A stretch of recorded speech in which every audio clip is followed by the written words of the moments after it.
Hello, and welcome to the Polk Pioneers Oral History Program, a collaboration between the Polk County Historical Association and the Polk County History Center.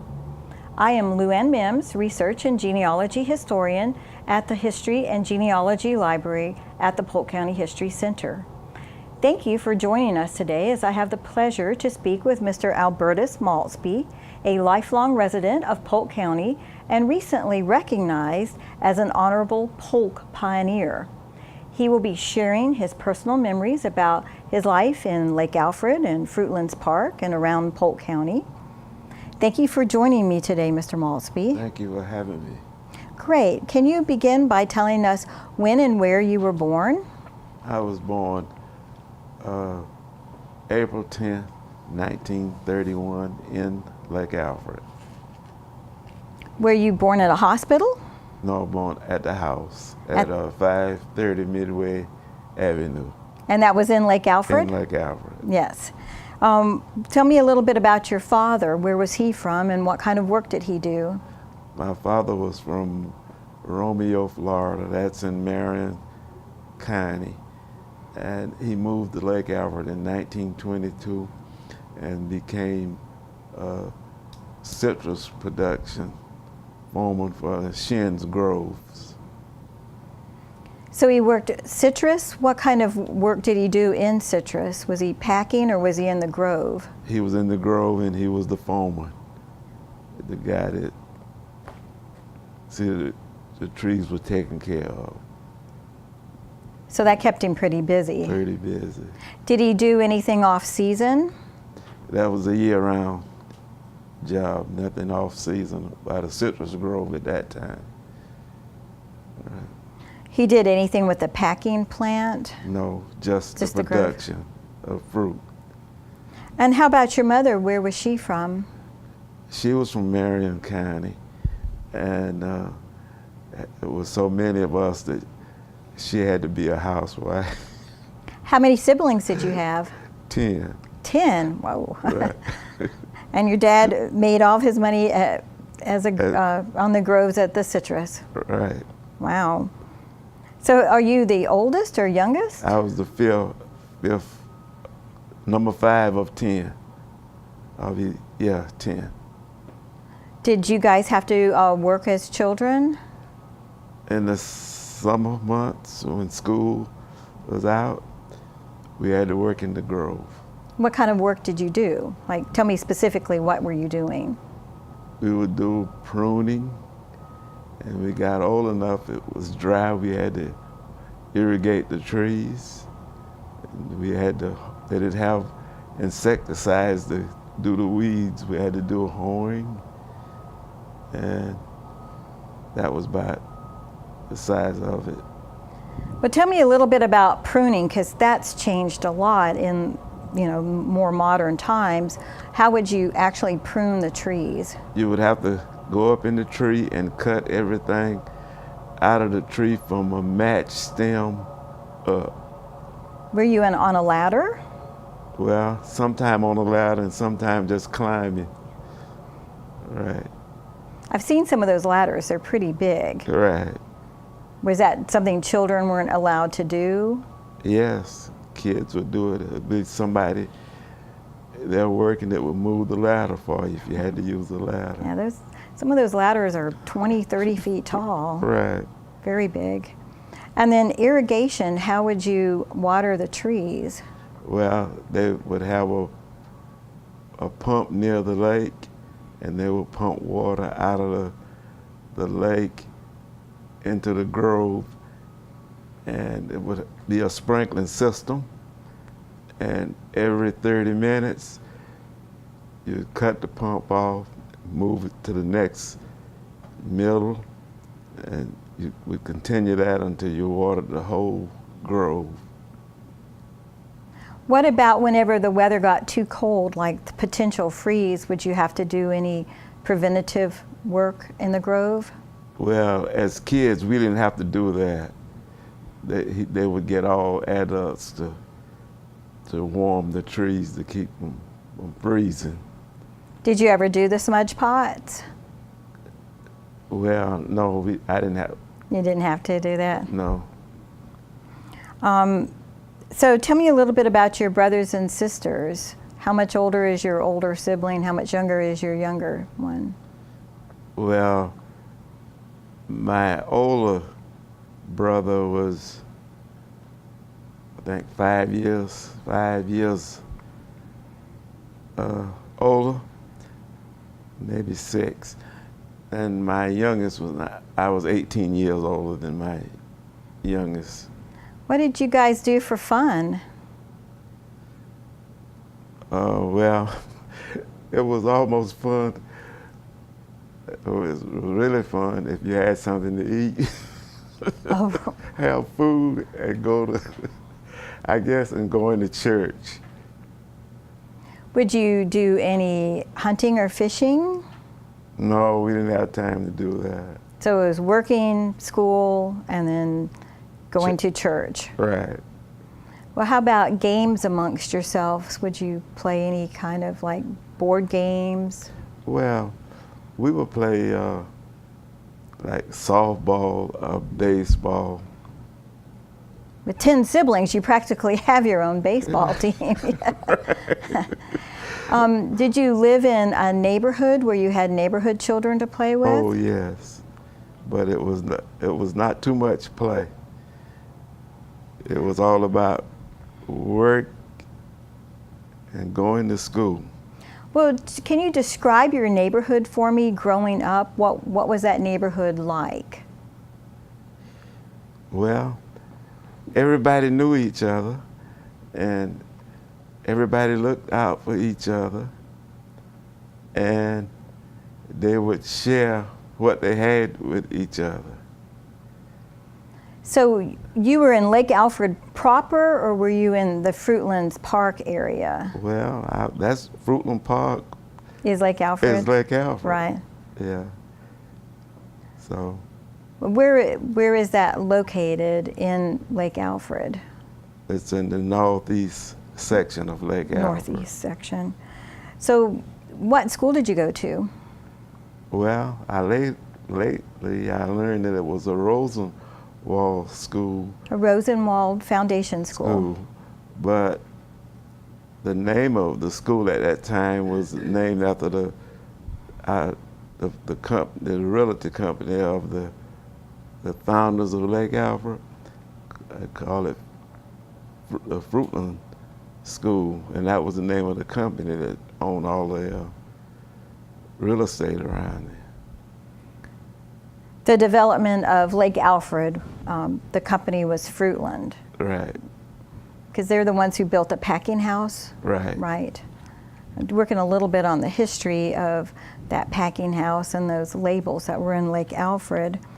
So the elementary school, how long had it been there when you started going to school there? Do you recall? Well, tell me, the school was built in 29, I think. 1929, so I was born in 31, so by the time I was 6 years old, it had been there a few years. What did it look like? Well, it was a 3-room wooden frame building, and it went from, I think, 1 through 8th grade, and each teacher had 2 or 3 classes in a room. It was like 3 or 4 students in each grade. So there were 2 active classrooms or 3 active classrooms? 3 active classrooms. 3 active classrooms. Right. How many kids were in each room? Well, sometimes 5, maybe 15 to 20 kids in each classroom, and one teacher had to take care of 3 classes. Do you remember your teachers' names? Yes. My first grade teacher was Miss Parker, and later on I had a teacher named Miss Adams and Miss Carswell. And by that time, I was sent to Jewett High School in Winter Haven by that time, after those three teachers. So you went first grade through 8th grade at Fruitland Park Right. Elementary. Mhm. And then for 9th grade, you started in Jewett. Yeah, Jewett High School in Winter Haven. How would you get to school? We were bused there, Bust? right? Polk County School Board. By that time, had a bus. What was Jewett like? Well, it was not so many kids of different grades in one room, usually one class per classroom. So that was a high school. Yes, high school. Mm-hmm. What were some of your favorite subjects? Well, I like that math very much, and I guess I excel in math. Why do you think you like math so much? Well, that was it was easy to do, and I was just, always tried to make a good grade in my math class. Well, in high school, what kind of social activities did they have for the students to do? Did you have dances or football games, baseball Well, games? we had a football and basketball game, but other than that, not too much. No dances? No dances, nothing going on. Did you play any sports? I didn't play any sports because of transportation problems. Didn't have a way to get to, because that was an extra activity, so I couldn't get there and get back from there at home. So I couldn't be a part of that. How about any special teachers you remember from high school? Yeah, I remember a teacher named Baldwin in 9th grade, and I received a letter from her not too long ago, and she was really proud of me being a student and what I had done in my career, and she was really proud of me. Now, were your schools air conditioned? No, No, neither one of the schools were. no, you had to raise the windows. It's hard to believe that, doesn't it? That Right, kids went to school without any air conditioning. right. How about heat in the winter time? We had a wood heater. In high school and in elementary school. Right, So your whole school career, just firewood stove or vented windows. right. All right, so what do you say to kids now whenever they say their air conditioning's not on? Well,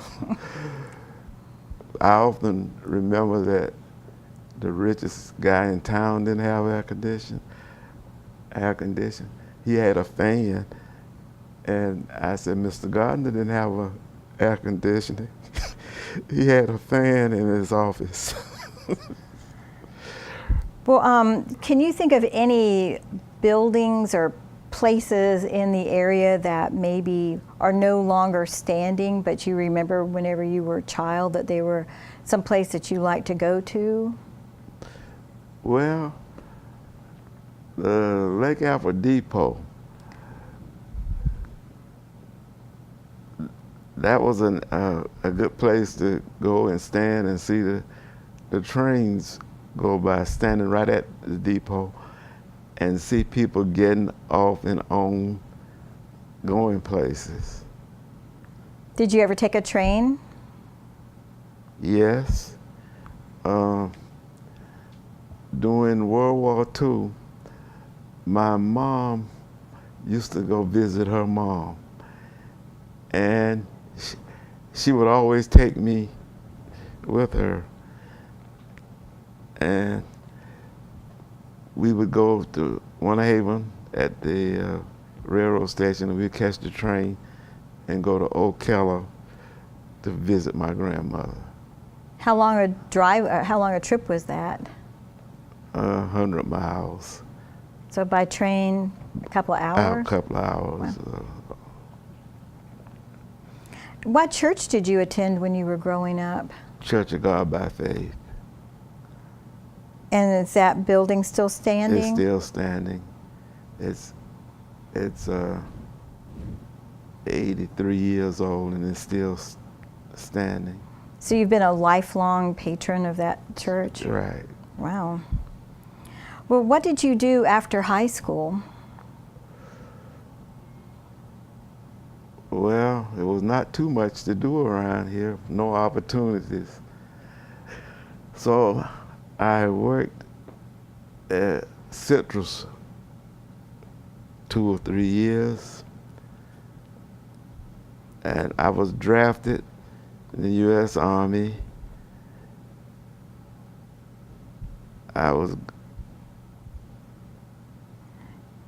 You were drafted for the Army for World War II? No, it was right after Korea. Korea? Right. So what year were you drafted? 55. 1955. Let's move back for a little bit. You said that you worked for Citrus for a couple of years. Was it still out in the Grove? Right. And was not too much opportunity there, so the Army was almost a little bit better than working in Citrus. So you were thankful for being drafted? Almost. And having to see parts of the world, moving around from state to state, that I wouldn't have had the opportunity to do that unless I was in the Army and somebody else was paying for it. So where did you go to your indoctrination? Fort Jackson, South Carolina. And from there to Fort Sam Houston, Texas. And from there to Murphy Army Hospital in Waltham, Massachusetts. Wow. Yeah, and from there to Fort Dix, New Jersey. And from there to Fontainebleau, France. And from there to Kaiserslautern, Germany. And then it was about time to get out. What was your specialty? I was a combat medic. So they trained you to be a medic? Right.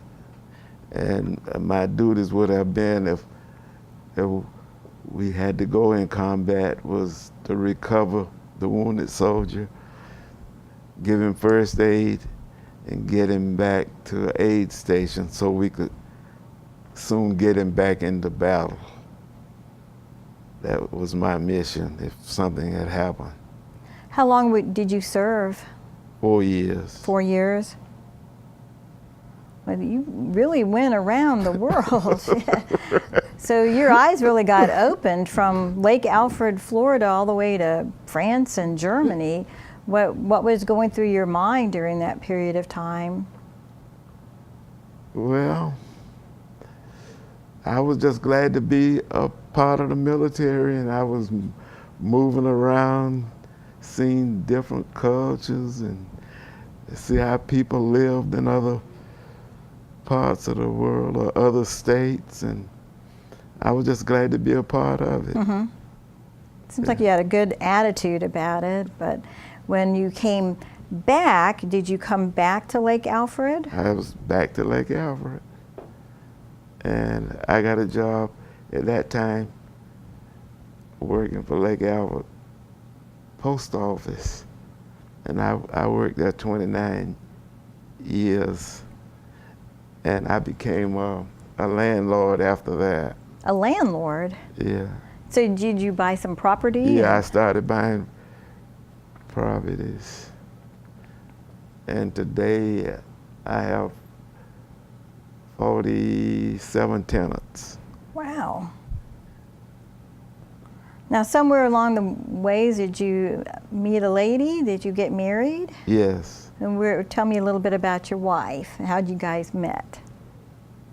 Well, I met her going to church, and we got married, and we had 5 kids. What year did you get married? It was in the 50s, I guess 57, 50. So while you were still serving in the Army, you got married? I was out then. You were out? Okay. Must have been, got married by 59. What's your wife's name? Fanny. Fanny? Yes. What was her maiden name? Thomas. Thomas? Right. So she was a local girl. Well, they moved down from Georgia. She's from Concord, Georgia, and they moved from Georgia to Florida. They had heard about the citrus and thought, you know, you could get rich working in citrus, so they came down to. And you guys got married at the Church of God. Right. And you had 5 children. And what are their names? Carolyn, Angela, Phyllis, Deborah, and Alvin. So 1 son, 4 girls. Daughters, 4 right. daughters, yeah. So that's a pretty big family. You said you worked for the Lake Alfred post office Right. for 29 years. Right. What did you do there? What was your job? Well, I was a mail messenger. What is that? I met the trains, put out the outgoing mail, and received the incoming mail. And I had to do that 4 times each day. I met all the passenger trains, and that was my job. So, but the train would actually stop. It would stop. Well, all but one. We had one train that I had to hang the mail, and they had an arm that would pull the mail into the train. It was close enough to the track. If he put that arm out of the train door, but it didn't work all the time. Sometimes they would lose the bag, and it would go under the train, and it would carry the mail as far as Auburndale, and then I had to walk the track and retrieve the mail. You'd have to walk the track all the way to Auburndale to get the mail. Right. Wow. So it was easier if the train actually stopped.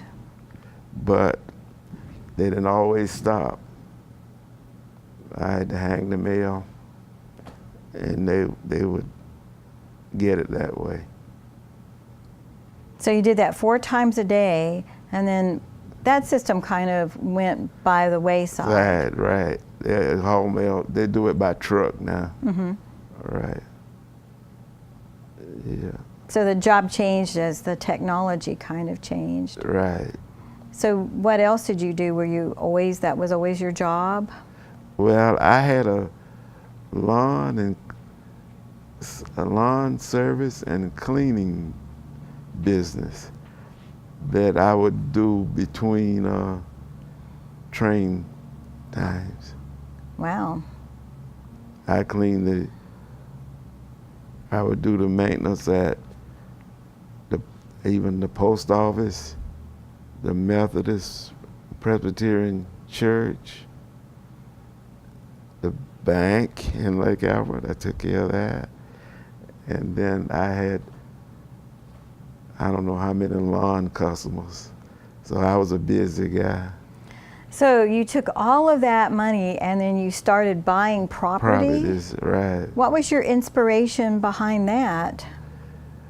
Well, I had two ladies that was absentee owners of property, and they couldn't take care of their property by being absent. So I got 10% of the rent collection to take care of their property, and that's what inspired me to own property. So I started buying property at that time. Well, what did you have your eye towards? Tell me a little bit about, like, when you were first starting to buy stuff. What were you looking at for in particular? Something that you thought you could rent right away? I mean, house flipping is a big thing right now, where you buy something and you make it nicer to entice different people. What was your objective? Well, during that time, it was the people on the bottom had a time making things work right, so they could make a living. So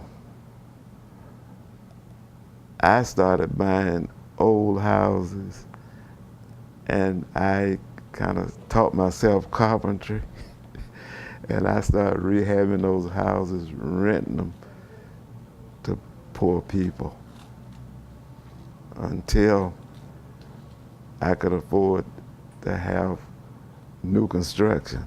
I eventually got able where I could borrow some money from the bank, and and they would finance buildings. And during the Great Recession, not Depression, you could almost name the price that you would pay for houses. This is like in the 80s? No, at like 2000 Oh, the early, and late 8. Yeah. So what year did you start buying houses and start this landlord business? Probably in the early 60s. Wow. Were you trained in real estate at all? No, no training. It's just something that these ladies, you know, they inspired me, and I started, and it's been successful. That's great. Yeah. Do you know anything about real estate practices through the years? Did you find out, you know, about people that are living in an impoverished area, rich area, I mean, of Lake Alfred? Did you kind of study the market a little bit? You said you were good at math, so Right. did you kind of look at, see like where would be the best place to buy? Oh, yes. Well, my neighborhood was the best place to buy at that time, and I've kind of bought so many property in that same neighborhood and kind of rehabbed and brought the neighborhood up, you know. And I still do it. I bought 3 units last month. Even at my age, So you're still doing it. Right. You're not out there rehabbing though, are you? No, I have guys that work for me. So did you retired from the post office then? Yes. Did you do any other work other than all the jobs you just named, or did No, you ever think about buying into any Orange Grove property since you had that experience? No, never thought about the citrus. That was some hard work, a lot harder than being a carpenter or some other jobs, and I never wanted to be. And citrus people, although that was one of our main, the main part of our economy, no money in that. Whoever owned the orange grove or other people made all the money, not the guy producing. really doing the work. Well, you talk with a lot of civic pride about your town. Did you ever do any civic work or volunteer work? Well, I was a opponent to several city boards. I worked on the Board of Adjustment. The Board of what? The Board of Adjustment. A Board of Adjustment. What do you do on that board? People that need variances that didn't comply with the code, Mm-hmm. we would meet and decide whether to give them a variance or not. And I worked on the retirement board, and I've been a city commissioner most of the time since 1992. I'm presently on the city commission. You're president on the city commission? I'm present. Oh, you're presently. Oh. On the city commission. Wow. So how long have you served? Since 1992? Continuously, or you took a few breaks? Well, I took a break a little while. All of that time except 7 years, I've been on the city commission. And I was on the Polk County Code Enforcement Board for 6 years. And I was on the Polk County School Board Watchdog Committee on getting the segregation ended in the schools. We used to be sure that the ratio between the races was a certain percentage in the school system. I was on that board a while. Were you in the 60s when the school started the desegregation? No, I was put on later. It might have been in the 90s. In the 90s? We were still under federal watch in the 90s here in Polk County, and we had to be sure that the ratio of students was the same as the ratio of minorities in the county. So your whole career in school, the schools were segregated. Right. When your children came along, they went to integrated schools. They went to integrated schools? Right. How did you feel about that? Well, I thought it was the right thing to do. The buildings were better, and maybe the teachers might have been a little bit more educated, and their education would have been a little better. So I went along with that. It was different, though, right? Right, it was different. Mm-hmm. But that difference you brought to this school board expertise, your own personal experiences with that. So explain a little bit about how that ratio balance goes today. Like what were you charged with on this board? You were saying about the minority ratio to the majority. What were you having to do? Well, the school board would bring the numbers to us, and we would rely upon them to bring the facts to us, and we would approve them. Sometimes it might be some question about some numbers, but we didn't go out to the schools and count the kids. Right. The school board. But it was more like a watchdog and right. advocacy to keep it going. Right. Well, you talked about that as an adult. You have found out that your elementary school was built there by Rosenwald funds. What else did you find out about the school, like how much it cost to be built, etc.? Well, if I remember right, looked like the school cost $1,500. The neighborhood had to raise $360. The white friends donated $150 toward the school. And the next school term, they didn't have school in our community. They had to use the teacher's salary to help pay for the building. And I'm thinking that Sears Roebuck. He was connected, yes, with Sears. Might have paid $500. And that's the way the school, how we had a neighborhood school. Now that school is no longer standing. What happened to it? It was pushed in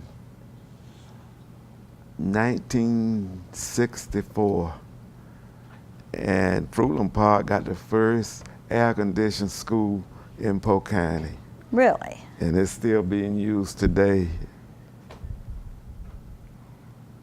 So the old Rosenwald School was taken down and a new school was built. Right. And that was the first one to have air conditioning. In Polk County. Is that where your kids went to school? Yeah. Well, my kids started off there, but as soon as integration, yes, they sent them someplace else. What high school did your kids go to then? Winter Haven. Winter Haven. Right. So you talk very fondly about that old Rosenwald School. It's a shame they didn't keep it up, huh? Right. The new school was built right where that site is, though. Right. Mm-hmm. Right. Any other schools that you can think of that were Rosenwald schools? I know the Florence Villa School was supposedly Rosenwald. Did you ever see that one? No, I don't. No? I don't know. I don't remember that one. Well, you're very, again, civic-minded and prideful. Is there anybody in particular that stands out as a role model that you have tried to guide your life forward with? That somebody who maybe is not around any longer, but kind of a role model for you? Yeah, one of the founders of the church of my church, Church of God by Faith, his name was Nathaniel Scipio.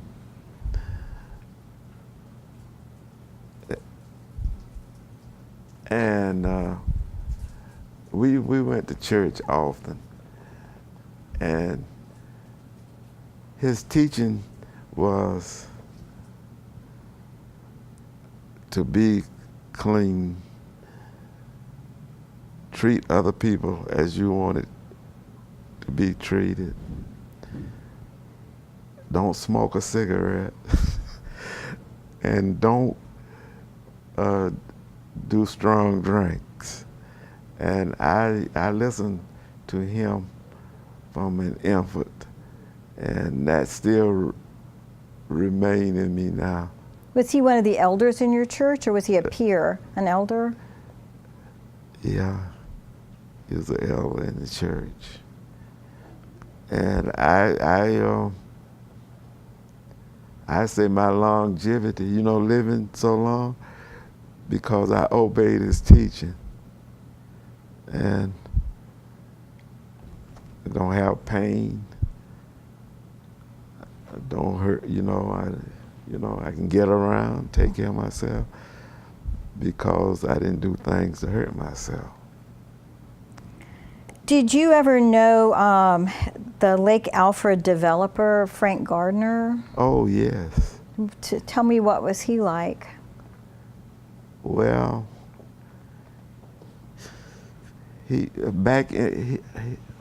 when I first knew Mr. Gardner,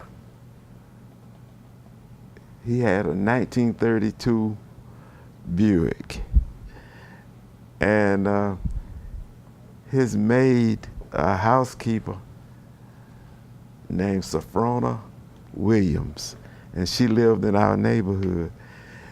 If we would be walking, trying to get home, and he was out riding or he was taking her home, he would never pass by us and not give us a ride. He would pull up by us and say, "Get in," and he would carry us home. And I thought that was really neat. Here's the richest man in town that would pick us up in his 1932 Buick and give us a ride. Did your parents have a car at the time? I mean, how special was this being able to ride in a car like this?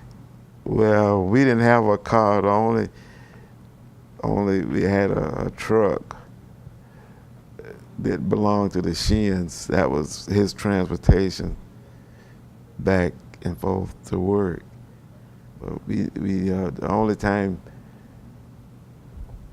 that we had a car, if we were gonna drive to Ocala, my daddy's supervisors, the boss of the people he worked for, would always tell him to come down and get one of his cars if we were gonna take a trip. And like going from Lake Alfred to Ocala, that was like a trip from Florida to New York, you know. Long, long way. Yeah, and we would get one of those cars and we would go to Ocala to visit our grandparents. And they thought that we were somebody, you know, riding around in a new car. So did you have any other contact with Mr. Gardner other than the riding in his Buick? Well, my first real estate deal was with the Florida Fruitlands Company. Oh.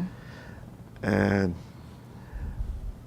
when I got ready to buy some land, I went up and talked with him about it, and he showed me what he had and how he would let me have it. So the first lot that I bought cost me $300, and I paid $25 down and $5 a week when I had it without no interest. And that's how I got my first piece of real estate. So not through the banks, but you worked directly with Mr. Gardner, Right. who is a big developer there in Lake Alfred. Right. Wow. So, and he was very civic-minded as well. I know he did a lot for Lake Alfred while he was living. Oh, yes. Anybody else you can think of that maybe has passed by that, you know, was an inspiration to you?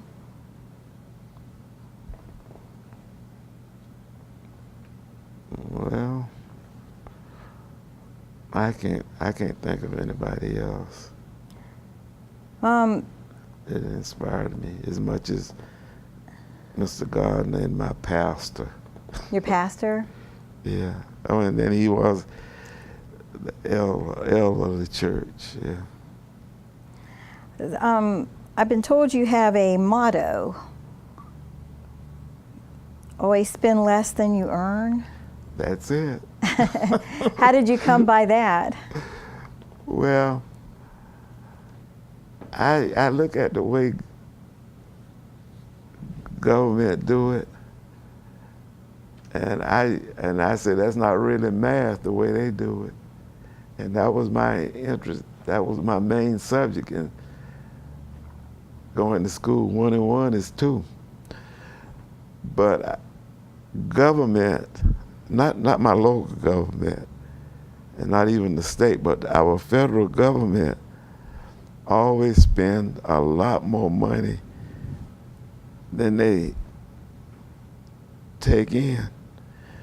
And if you're always borrowing money and never paying it back and paying nothing but interest on the money and not paying on the debt, you're not going to accumulate anything.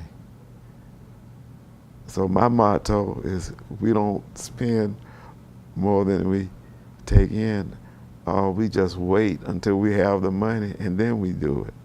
We spend it. Because that's going to come to an end one day when you can't borrow anymore. If somebody want a closing date sometime, and you're going to have to pay off, I don't think we could file bankruptcy. So all the purchases that you've made for these real estate holdings that you have, not any of them were bought on credit? I bought one. One? Maybe two. But ever since then I would wait until I could afford it before I would acquire it. That's a great way of thinking. It's probably gotten you where you are today. Mm-hmm. So, and your kids were brought up with this philosophy. What kind of work do your children do? Well, my oldest one, Carolyn, she's a retired educator. I think her last job was assistant principal at a school in Pinellas County. And let's see, Angela owned a daycare center in Winter Haven, 100 kids. Alvin is a detective for Lake Wales Police Department. Phyllis is a registered nurse. And Deborah run a salon, a hair doing thing. So they've had a very good success at what they wanted to do. Whenever you would do something fun with your family, your kids, was there any place in Polk County that you liked to take the kids to go, like a park, or they were children and growing up? Well, in Polk County, my kids like to swim, and we would take them to Lowndes Park in Lake Albert for swimming, or even Martin Luther King Park over in Winter Haven to swim. And they go to movies or whatever. But I think my oldest kid was 16 years old, and we took our first family vacation. So we had some people living in Philadelphia, Pennsylvania. So we decided to go up there. And they wanted to say, why didn't we come before? So we didn't have any money. We had to wait and the time was right and I could afford to take them. And we stopped in Washington, D.C. and saw all the historic buildings and visited the Smithsonian Institute, and we just was all over the Lankland Memorial and all of, everything that went on in Washington. And we started taking vacations together. And we until this day, we go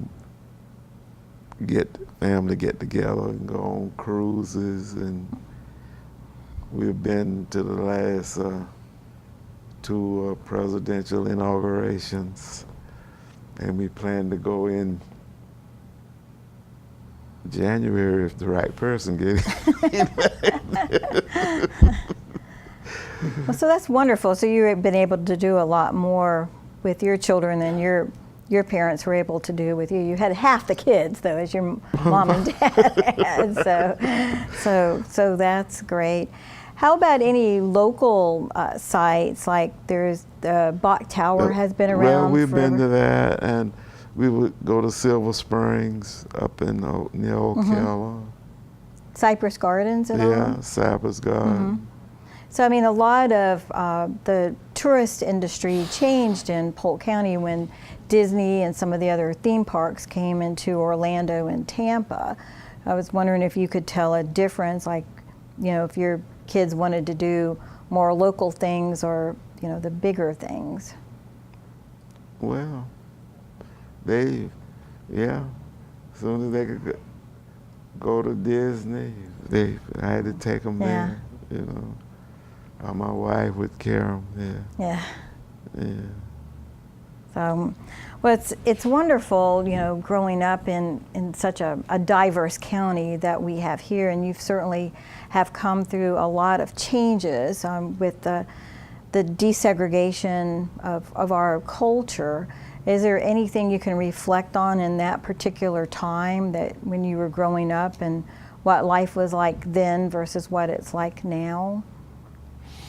Well, life today is a lot easier than it was during the segregation time. 'Cause I remember having to go to the post office, and somebody would get after us and start chasing us, but they never caught us. We could outrun them. But now, I don't have any problem with anybody. I'm treated well. I can stand on my own feet. I don't need any help from anybody. I take care of myself. But as I get older, people will open the door for me. How you doing, sir? And good morning, sir, and have a nice day. And it's just so much different from what it was when I was a kid.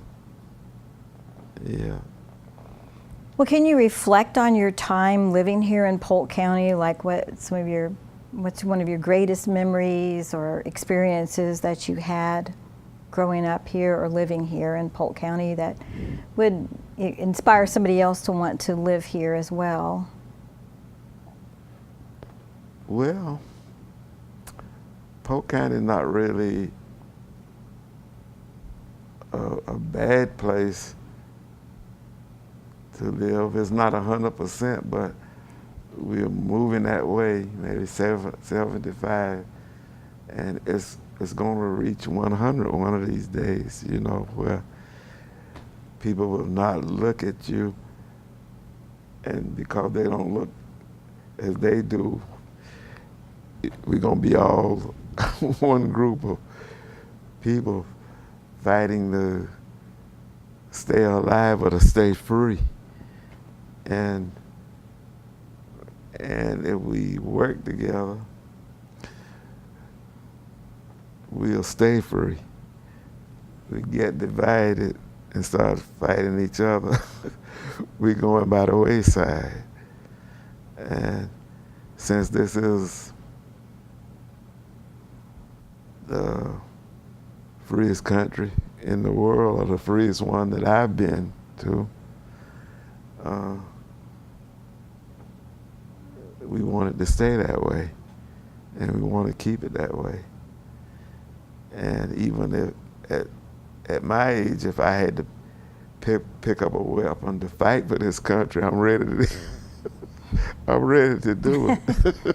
Well, that's wonderful. And you know, we recently gave you a plaque honoring you as a Polk Pioneer. How did you feel about that recognition? I thought that was just great to be honored as a pioneer of Polk County. Had you ever thought of yourself as a pioneer before? No. But I felt really honored to be, you know, given that plaque. Well, I want to thank you for sharing your memories with us today and for your service to our country and your wonderful attitude and inspiring motto. And I wish more people would take, your philosophy to heart, in which I think you're part of the reason that people like living here in Polk County, is to have neighbors and other citizens with your mindset. So I want to thank you for sharing your thoughts and experiences with us today.